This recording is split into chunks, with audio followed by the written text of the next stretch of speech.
Subscribe our YouTube channel and watch our videos.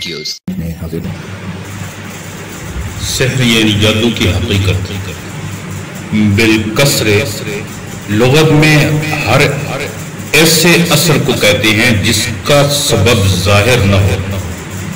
قاموس خواہ وہ سبب مانوی ہو جیسے خاص کلمات کا اثر، یا غیر محسوس چیزوں کا ہو جیسے جنات و شیاطین کا اثر، یا مسمریز میں قوت خیالیہ کا اثر ہو، یا محسوسات کا ہو مگر وہ محسوسات مخفی ہوں جیسے مقناطیس کی کشش لوہے کے لیے، جبکہ مقناطیس نظروں سے پوشیدہ ہو، یا دواؤں کا اثر ہو جبکہ وہ دوائیں مخفی ہوں، یا نجوم اور سیارات کا اثر ہو.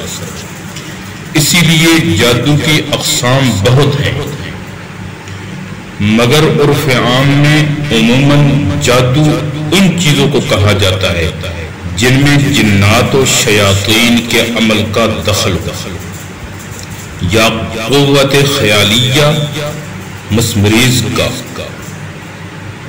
یا کچھ الفاظ و کلمات کا، کیونکہ یہ بات عقلاً بھی ثابت ہے اور تجربہ اور مشاہدہ سے بھی، اور قدیم و جدید فلاسفہ بھی اس کو تسلیم کرتے ہیں کہ حروف و کلمات میں بھی خاصہ کچھ تاثیرات ہوتی ہیں.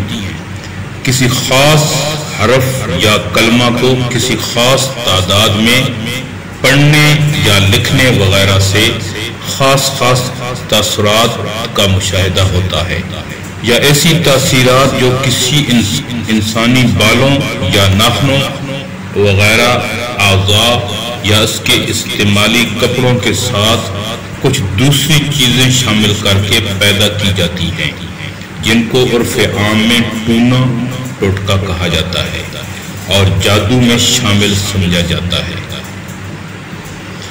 اور اصلاح قرآن و سنت میں سحر ہر ایسے امر عجیب کو کہا جاتا ہے جس میں شیاطین کو خوش کر کے ان کی مدد حاصل کی گئی ہو. پھر شیاطین کو راضی کرنے کی مختلف صورتیں ہیں.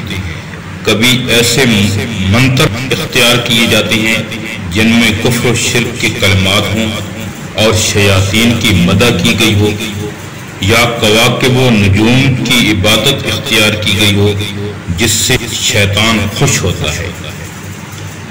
کبھی ایسے اعمال اختیار کیے جاتے ہیں جو شیاطین کو پسند ہیں، مثلا کسی کو ناحق قتل کر کے اس کا خون استعمال کرنا، یا جنابت و نجاست کی حالت میں رہنا، طہارت سے اجتناب کرنا وغیرہ.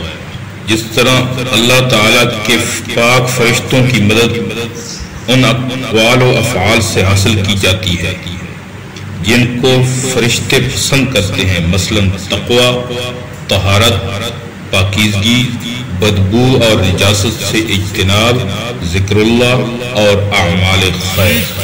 ان سے فرشتوں کو خوش کیا جاتا ہے.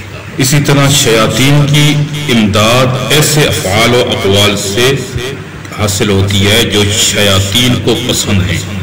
اسی لیے سحر صرف ایسے ہی لوگوں کا کامیاب ہوتا ہے جو گندے اور نجس رہیں، ناپاکی میں رہیں، پاکی اور اللہ کے نام سے دور رہیں، خبیث کاموں کی عادی ہوں. عورتیں بھی ایام حیض میں یہ کام کرتی ہیں تو مؤثر ہوتا ہے. باقی شبدے اور ٹوٹکے یا ہاتھ چالاکی کے کام یا مسمریز وغیرہ ان کو مجازن سحر کہہ دیا جاتا ہے. روح المعانی باقی اگلی نشست میں انشاءاللہ. امید ہے دوستو ویڈیو پسند آئی ہوگی. ویڈیو کو لائک کیجئے، ویڈیو پر کمنٹ کیجئے، شیئر کیجئے اس کو، اور اگر چینل پر نئے ہیں تو سبسکرائب کر لیجئے تاکہ اسی طرح کی ویڈیوز آپ تک پہنچتی رہیں. شکریہ، جزاکم اللہ. السلام علیکم ورحمۃ اللہ.